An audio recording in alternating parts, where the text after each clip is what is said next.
성도 여러분 반갑습니다. 오늘도 우리 주님과 동행하는 가운데 복되고 즐겁고 행복한 하루 보내셨습니까? 매일 매 순간 감사하면서 내 삶의 모든 것을 허락해 주시는 하나님의 은혜에 감사하면서 주님과 동행하는 여러분 모두가 될 수 있기를 간절히 바랍니다.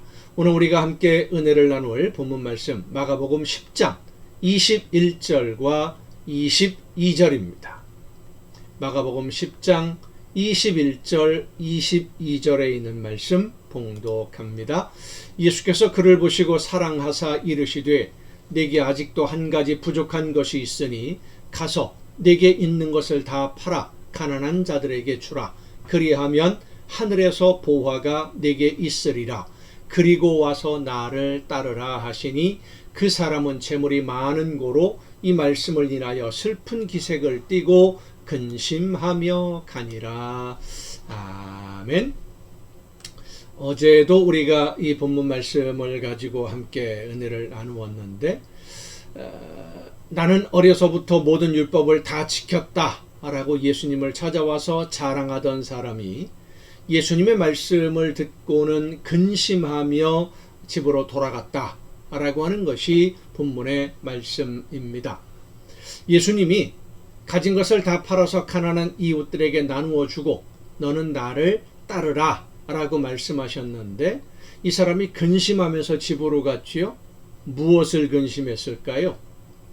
예수님을 따르는 것이 걱정이 되어서 근심했을까요? 그렇지 않습니다. 오늘 본문 말씀을 보면 재물이 많은 고로 재산이 많아서 근심했다 그랬습니다. 자, 그러면 재산이 많은 것 때문에 근심을 했다. 예수님의 말씀을 듣고 순종한다는 것을 전제로 하는 겁니다. 재산이 너무 많아서 그 많은 재산을 언제 다 팔아서 가난한 이웃들에게 골고루 나누어 줄까? 그 과정이 힘들고 어려울 것 같아서 근심했을까요? 예수님의 말씀에 순종하는 과정이 힘들 것 같아서? 본문의 상황을 보면 그것도 아닙니다. 이 사람이 근심하면서 돌아간 것은 가진 재산이 많았고 어쩌면 가지고 있는 재산보다 재물에 대한 욕심이 더 많았기 때문에 그것을 재물을 가난한 이웃들에게 나누어 준다는 것 자체가 이 사람은 받아들이기 어려운 조건이었던 거죠. 그게 근심이 된 겁니다. 자, 여러분 생각해 보십시다. 재물에 대한 욕심이 없는 사람이 과연 있을까요? 재물에 대한 욕심 누구나 다 있을 겁니다. 그런데요, 여러분, 재물보다 돈보다 더 값진 것이 있다고 한다면 돈을 포기할 수도 있지 않겠습니까? 명예를 귀하게 여기는 사람은 전 재산을 포기하더라도 명예를 얻기를 원할 수 있습니다.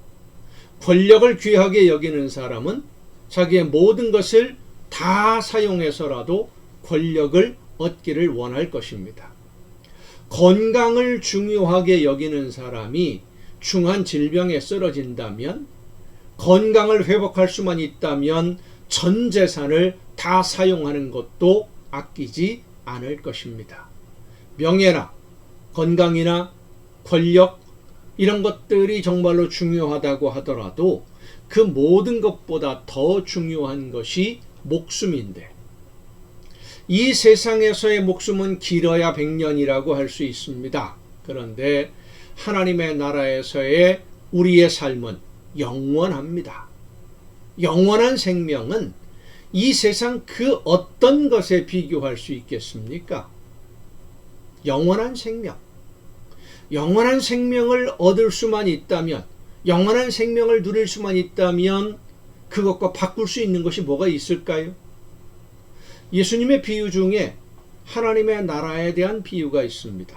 하나님의 나라는 마치 이것과 같으니 라고 예수님이 말씀하시는데 값진 진주를 구하는 상인에 관한 이야기가 나와요.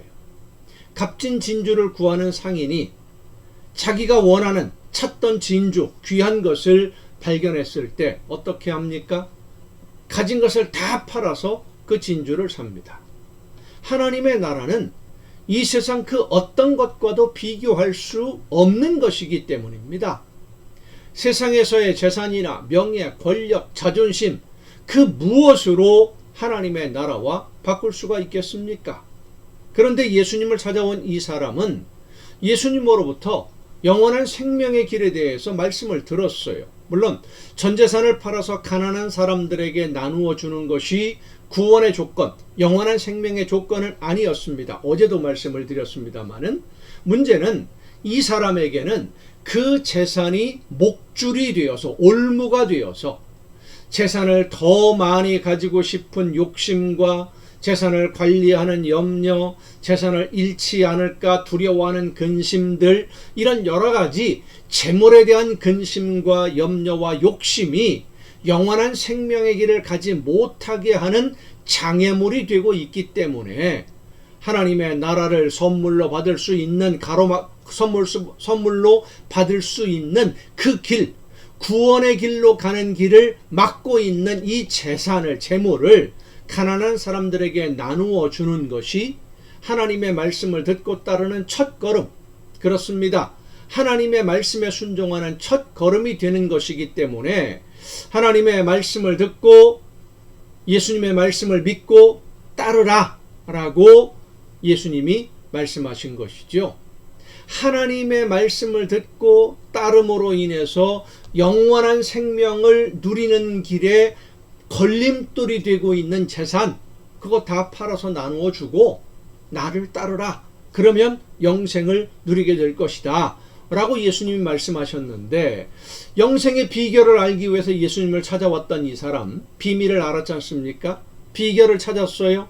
자, 그럼 이 사람이 집으로 가서 재산 다 팔아서 가난한 사람들에게 나누어 주고 예수님을 따라왔을까요? 그렇게 하지 않았을 것입니다. 이 사람은 자기 인생에서 가장 중요한 선택의 기회를 만났습니다마는 기회를 기회로 여기지 않고 포기함으로써 인생의 가장 어리석은 선택을 한 사람이 되고 말았던 것입니다. 이 사람은 평생토록 재물을 모으기 위한 선택을 했을 것입니다. 어떻게 해야만 나에게 조금이라도 더 이익이 될까? 어떤 선택을 해야만 나에게 유익할까?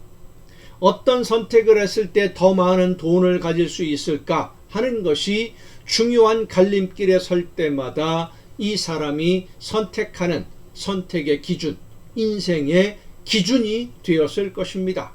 하지만 그는 정말 중요한 선택을 해야 할 때 가장 어리석은 선택을 했습니다.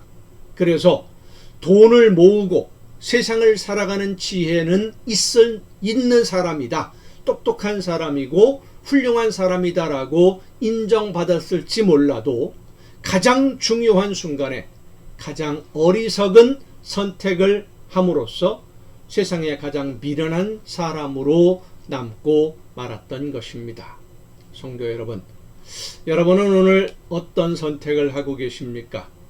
세상에 이익이 되는 것이 기준이 아닌 하나님의 기준으로, 말씀을 기준으로, 하나님이 원하시는 뜻을 이루어가는 기준으로 가장 지혜로운 선택을 하는 여러분 모두가 될 수 있기를 간절히 바랍니다. 기도하시겠습니다. 오늘도 크신 사랑과 은혜로 저희들의 걸음을 인도해 주시는 아버지 하나님, 어떤 일을 선택하게 될 때에 나에게 이익이 되느냐 하는 것을 기준으로 삼기보다는 하나님이 기뻐하시는 뜻이 무엇인지, 하나님이 원하시는 뜻을 이루며 열매를 거둘 수 있는 길이 무엇인지를 먼저 생각하고 하나님이 원하시는 뜻대로 기준을 삼아 선택하고 결정하고 실천하며 순종함으로써 아름다운 하나님의 나라를 이루어가고 세워가는 우리 모두가 되게 하여 주시옵소서. 하나님께 기쁨 드리는 자녀들이 되게 하여 주시옵소서. 이 모든 말씀을 예수님의 이름으로 기도하옵나이다. 아멘. 여러분, 오늘도 수고 많으셨습니다. 내일 또 정한 이 시간, 이 가정예배 시간에 여러분 모두 함께 다 같이 만날 수 있기를 바랍니다. 내일 뵙겠습니다.